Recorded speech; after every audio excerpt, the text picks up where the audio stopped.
लोमड़ी और बिल्ली की कहानी। एक बिल्ली और लोमड़ी में अच्छी मित्रता थी। वे अक्सर एक साथ समय बिताया करते थे।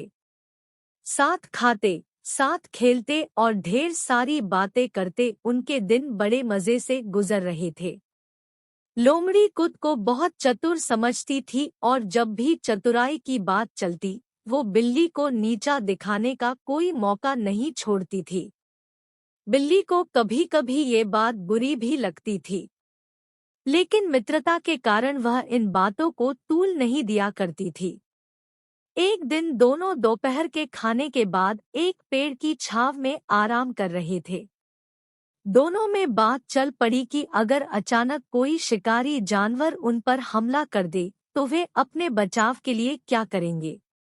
बिल्ली बोली, मुझे तो ऐसी परिस्थिति से बचने का केवल एक ही तरीका आता है। मैं तो वही करूंगी। यह सुनकर लोमड़ी हंस पड़ी और कहने लगी, बस एक ही तरीका?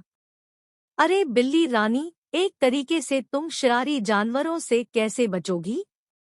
मुझे देखो, मुझे तो उनसे बचने के हजारों तरीके आते हैं। तुम कहो तो तुम्हें भी एक दो तरीके बता दूं। बिल्ली बोली, नहीं, ज्यादा तरीके जानकार मैं क्या करूंगी। जो मुझे आता है वो अब तक कारगर सिद्ध हुआ है। मैं उससे ही अपना बचाव कर लूंगी। हाँ, वैसे भी तुम्हें वे सब तरीके सीखने में कठिनाई होगी। अक्ल जो कम है, कहकर लोमड़ी हंसने लगी।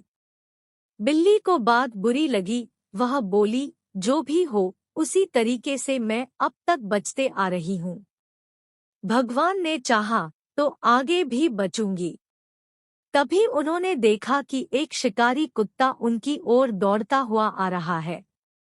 दोनों डर गए और सोचने लगे कि अगर उन्होंने फौरन अपना बचाव नहीं किया तो शिकारी कुत्ता उन्हें चीरफाड़ कर रख देगा। बिल्ली को तो ऐसी परिस्थिति में बचाव का एक ही तरीका आता था और उसने वही तरीका अपनाया। फौरन एक पेड़ पर चढ़ गई। हजारों तरीके जानने वाली लोमड़ी सोचती रही कि क्या करूं। शिकारी कुत्ता निकट पहुंच रहा था और लोमड़ी तय नहीं कर पा रही थी कि कौन सा तरीका आजमाए। इतने में शिकारी कुत्ता लोमड़ी के निकट पहुंच गया और उसकी बोटी बोटी नोच दी।